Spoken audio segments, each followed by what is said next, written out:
Saan ka pupunta? Si Mama, Ba't asan ba mama mo? sa bahay.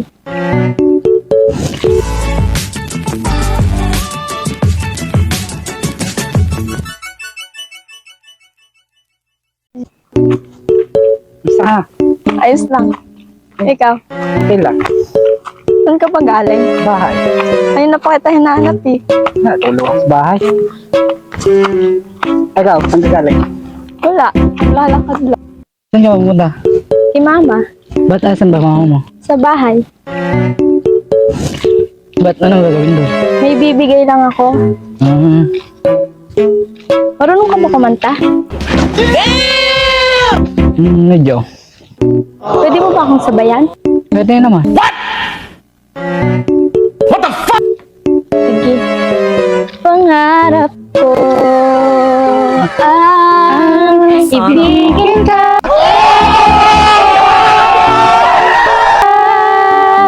At sa habang panahon, ikaw. Oh my God! Wow! Ay makasama, ikaw na lang ang siyang kulang sa Kaya yung boses mo. Talo! Sorry. Hindi nga ako marunong magpunta.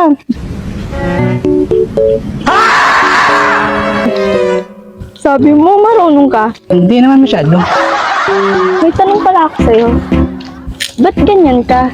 Ewan ko ba't ganito ako pinanganak. Pati ba boses mo? Oo. Sakit ka ba? Wala, natural lang to eh. Bakit? Kasi parang may sakit ka. Hindi, natural lang to. Polio. Hindi? Bakit? Ano sa pala yung palalakad ko?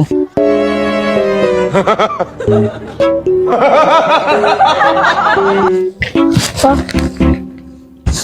Wala. Ganun talaga to. Ano ba ang mga alam panganta? Madami. Wala ka sabayan ulit? Sige. Wow naman! Wow!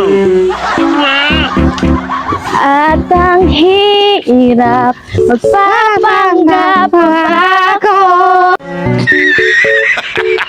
at ako ay masaya kahit ang totoohan talagang wala ka na akong bita. Ang galing mo, Andoy! Ang galing! Ulat ng aking mata, may mahal ka ng iba, wala na akong magagawa. Di ba? Saan ba bahay niyo? Ayun, Ba't ka na sa boses ko? ang pangit kasi. Hindi, sabi na nanay ko maganda daw eh. Gunggong! Barinig kita sa mukha eh! Ang ganda daw sabihin ng nanay ko. Pwede daw pang the boys. Nagluluko mo ba? Sabi ng nanay ko eh. Wow! Namin na eh! Ngango! Isa pa nga na kanta. Huwag na. Sige na, uwi na. Sige, bye. Bye. Ingat. Ingat. Isang dalagang Pilipina. May nakita kong isang babae, di ko malimutan ang kanya imahe. Ano ba ang iyong pangalan noong nakita?